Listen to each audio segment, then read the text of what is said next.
Chapter 4 loving you my fault.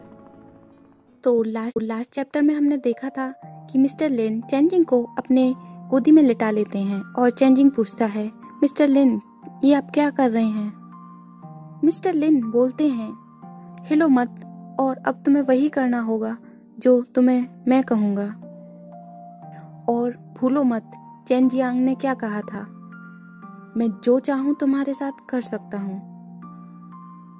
Changing अपनी आंखें झुका लेता है। तभी हमें सामने से एक आवाज सुनाई देती है। वो इंसान हंसते हुए बोलता है, आज चेंग, ऐसा लगता है कि तुम्हें गिफ्ट बहुत ही पसंद आया। सेकंड अंकल का विजन इतना भी खराब नहीं चीजों को लेकर। क्यों, ठीक कहा ना। मिस्टर लिन चेंजिंग को गले लगाते हुए बोलते हैं, हाँ बिल्कुल ठीक कहा। सेकंड अंकल की दृष्टि बिल्कुल ही सही है। हमेशा से मेरे सेकंड अंकल आए हैं और मैं उनको ग्रीट भी नहीं कर सकता। मैं इसके लिए माफी चाहता हूँ अपनी रूडनेस के लिए। और वो शख्स हंसने लगता है और बोलता है, फैमिली में इतना पोलाइट होने की भी जरूरत नहीं। तभी चेंजिंग अपने मन में सोच रहा होता है, मिस्टर लिन के सेकंड अंकल बहुत ही नाइस लगते हैं। मिस्टर लिन बोलते हैं, यह बच्चा बहुत ही क्लिंगी है, इसलिए मैं इसको छोड़ नहीं सकता। और मिस्टर लिन चेंजिंग के सर पर हाथ रखते हुए बोलते हैं, तुम फिर से गुस्सा होने लगे, मेरे साथ तुम ईमानदार रहो। तभी सेकंड अंकल बोलते हैं, चेंग, तुम ऑर्डिनरी टाइम में बहुत सीरियस थे, इसीलिए तुम्हारे सेकंड अंकल तुम्हारे साथ आए हैं खेलने के लिए और तुम्हें कंपनी देने के लिए। मगर ये चेंजियांग का बेटा सच में ही अच्छा लगता है, इसकी स्किन को तो देखो।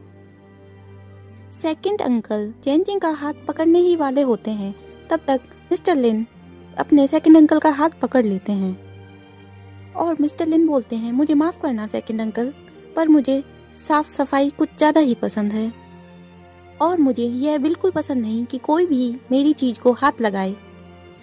और मिस्टर लिन के सेकंड अंकल हंसते हुए बोलते हैं, तुम बचपन से ही अपने खाने को प्रोटेक्ट करते आए हो। ठीक है, तुम्हारे सेकंड अंकल तुम्हारे साथ में कोई झगड़ा नहीं करेंगे। मैंने सुना है चेंजियांग के मुंह से कि तुमने इस बच्चे को अपना बच्चा समझा है और अपने बेटे के रूप में रिकॉग्नाइज किया है। मिस्टर लिन बोलते हैं, क्या मेरे सेकंड अंकल को हमेशा से ही ये चिंता नहीं होती थी कि मेरी केयर करने वाला कोई नहीं है? हाँ देखो, अब मेरा एक बेटा है और इसको मैं सब कुछ सिखाऊंगा। जो भी मेरा है वो इसका होगा। चेंजिंग मन में सोच रहा होता है, यह मेरे इतने क्लोज हैं और इन्होंने मुझे मूर्ख बना ही दिया। और सेकंड अंकल बड़े गौर से देखने लगते हैं। तभी मिस्टर लिन बोलते हैं, अंकल क्या और कुछ भी है जो आप कहना चाहते हैं या बताना चाहते हैं? तभी सेकंड अंकल बोलते हैं, मैं अभी आकर बैठा भी नहीं और तुम मुझे खुद से दूर करना चाहते हो। खैर कुछ नहीं है, बस मैंने तो चेंजियांग से सुना था कि तुमने एक बच्चे को अपने बेटे के रूप में रिकॉग्नाइज किया है, तो बस मैं आकर देखना चाहता था। लेकिन तुम्हें देखकर लगता है तुम दोनों बहुत खुश हो, तो मुझे भी रिलीफ महसूस हो रहा है। तभी मिस्टर लिन बोलते हैं, थैंक यू अंकल तुम्हारी कंसर्न के लिए।